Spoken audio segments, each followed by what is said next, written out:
ሁሉ ነገር ሰላምሽን ሊያሳጣሽ ሲሞክር በሕይወትሽ የምታሳልፊውን መንገድ ሙሉ በሙሉ ሊቀይር የሚችል አንድ እውነት ቢኖር ይህ ነው። ለአብዛኛው የሚሰማሽ ውጥረት ምክንያቱ አንቺ በደረሱብሽ ነገሮች ላይ የምትሰጪው ድንገተኛ ምላሽ ነው።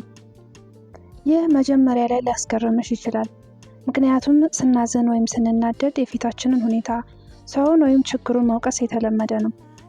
ለራስሽ የተጨነቅኩት በስራዬ ምክንያት ነው ወይስ የተበሳጨሁት ያ ሰው ስለተናገረው ነገር ነው ትያለሽ። ነገር ግን በጥልቀት ካስተዋልሽው የተከሰተው ክስተት የልምድሽ አንዱ ክፍል ብቻ መሆኑን ትረጃለሽ። በአእምሮሽ ውስጥ የምትፈጥሪው ምላሽ ነው ብዙውን ጊዜ ፈተናን ወደ ስቃይ የሚቀይረው። ተመሳሳይ ሁኔታ የገጠማቸው ሁለት ሰዎችን አስቢ። አንደኛዋ ትናደዳለች፣ ትበሳጫለች፣ እንዲሁም ትጨነቃለች።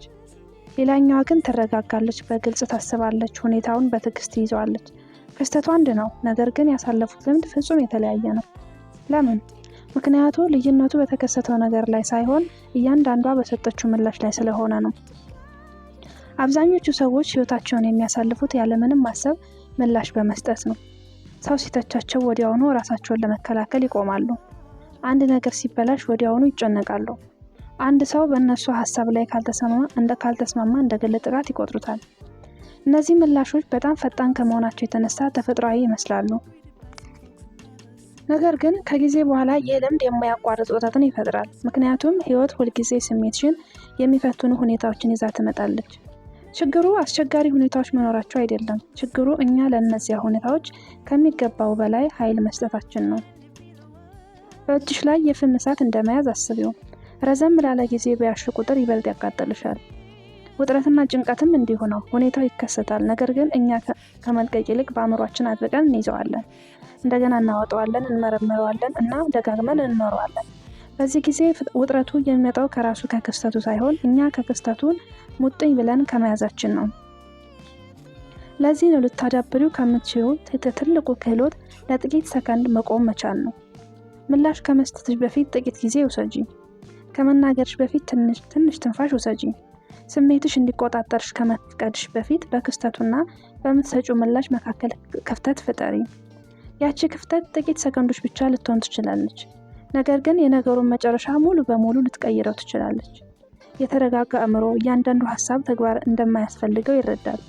እያንዳንዱ ስሜት መገለጽ የለበትም። እያንዳንዱ ሁኔታ አፋጣኝ ምላሽ አይሻም። አንዳንድ ጊዜ ታላቁ ጥንካሬ በግልጽ ለማሰብ መረጋጋት ብቻ ነው። ይህ ማለት ዝምተኛ መሆን ወይም ምንም እንዳልተፈጠረ ማስመሰል ማለት አይደለም። ይህ ማለት አስተዋይና አውቆ አድራጊ መሆን ማለት ነው። ስሜትሽ ምላሽ እንዲመጣልሽ ከመፍቀድ ይልቅ ምላሽሽን ራስሽ መምረጥ ማለት ነው። በድንገተኛ ምላሽና በታሰበበት ምላሽ መካከል ትልቅ ልዩነት አለ። ድንገተኛ ምላሽ አውቶማቲክና በስሜት የሚነዳ ነው። የታሰበበት ምላሽ ንቁ በሆነ ማስተዋል የሚመራ ነው። ነገሮችን በግልሽ መውሰድ ማቆም። Stop taking everything personally። ይህን መለማመድ ስትጀምሪ አንድ አስደናቂ ነገር ታስተውያለሽ። ከዚህ በፊት ከአቅም በላይ መስለው የታዩሽ ሁኔታዎች ኃይላቸውን ማጣት ይጀምራሉ። ትችትን ያን ያህል አይጎዳሽም። መዘግየቶች ብዙ አያበሳጩሽም። ያልተጠበቁ ችግሮች ሙሉ ቀኑን አያበላሹብሽም። በዙሪያሽ ያለው ዓለም ያው ሊሆን ይችላል፣ ነገር ግን ያንቺ ውስጣዊ ተሞክሮ በአስደናቂ ሁኔታ ይቀየራል። የሰው ልጅ አእምሮ በተፈጠረው ሁኔታዎች ለመረዳት ይሞክራል፣ ነገር ግን ይህንን የሚያደርገው ራሱን በታሪኩ መሃል ላይ ለማስቀመጥ ነው። አንድ ሰው መጥፎ ጸባይ ሲያሳይ ምክንያቱ እኛ እንደሆነ እናስባለን። ነገር ግን በጥንቃቄ ካስተዋልሽ ሰዎች አብዛኛውን ጊዜ ከራሳቸው ውስጣዊ ውጊያ ጋር እየታገሉ መሆናቸውን ታያለሽ።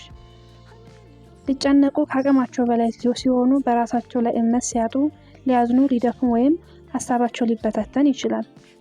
የእነሱ ምላሽ አንቺ ካደረግሽው ነገር ይልቅ በውስጣቸው ካለው ሁኔታ ጋር የተያያዘ ነው። አንድ ሰው በትከሻው ላይ በትካዜ፣ በፍርሃትና በንዴት የተሞላ ከባድ ቦርሳ ተሸክሞ እንደሚጓዝ አስቢ። በድንገት በትዕግስት ማጣት ቢናገርሽ ወይም ቢጮህብሽ ምክንያቱ አንቺ ላትሆኚ ትችያለሽ፣ የተሸከሙት ከባድ ሸክም እንጂ። ሆኖም ግን ብዙ ሰዎች ያንን ባህሪ በግል ይወስዱታል እና ሙሉ ቀናቸውን እንዲበላሽ ይፈቅዳሉ። ይህ ማለት ሰዎች ፍጹም አይሳሳት ወይም ጎጂ ባህሪያቸው ሁልጊዜ ይቅር ሊባልለት ይገባል ማለት አይደለም። ሌሎች ፍትሃዊ ያልሆነ ነገር የሚያደርጉብሽ ጊዜያት አሉ። ትችቶች ጠንካራ ወይም አስፈላጊ የሚሆንበት ጊዜ አለ። ነገር ግን በእነዚያም ጊዜያት ቢሆን ሁሉንም ነገር በግል መውሰድ ለሁኔታው የበለጠ ኃይል መስጠት ብቻ ነው። ለሌላ ሰው የአንቺን ስሜታዊ ሁኔታ እንዲቆጣጠር መፍቀድም ነው። የስሜት ብስለት ኢሞሽናል ማቹሪቲ አንዱ ምልክት የራስሽን ዋጋ ከሌሎች ሰዎች ድርጊት መለየት መቻል ነው። የአንድ ሰው ስለ አንቺ ያለውን አስተያየት ሁልጊዜ ማንነትሽን በትክክል አያንጸባርቅም። አንዳንድ ጊዜ ሰዎች በራሳቸው ፍርሃት ላይ ተመስርተው ይፈርዱብሻል። አንዳንድ ጊዜ በተሳሳተ መንገድ ይረዱሻል። አንዳንድ ጊዜም የራሳቸውን ደካማነት ባንቺ ላይ ያንጸባርቃሉ። እያንዳንዱ አስተያየት ማንነትሽን እንዲተረጉም ከፈቀድሽ ሁልጊዜ ትናወጫለሽ። የሰዎችን ባህሪ ለመረዳት ስትሞክሪ ምን ያህል ጉልበት እንደሚጠፋ አስቢ። ንግግሮችን ደጋግመሽ በአይምሮሽ ታመጫለሽ። የፊት ገጽታዎችሽን ትመረምሪያለሽ። ሰዎች በተወሰነ ቃላት ምን ማለታቸው እንደሆነ ትደነቂያለሽ። ይህ በእንዲህ እንዳለ ግን ሰላምሽ ቀስ በቀስ ይጠፋል። የተረጋጋ አእምሮ እያንዳንዱ ሁኔታ ማለቂያ የሌለው ትንታኔ እንደሚያስፈልገው ይረዳል። አንዳንድ ጊዜ ጤናማ ምላሽ ሰዎች የሰው ልጆች ፍጹም ያልሆኑና አንቺ ልትዩ በማትችው ነገር ውስጥ እያለፉ መሆናቸውን መቀበል ብቻ ነው።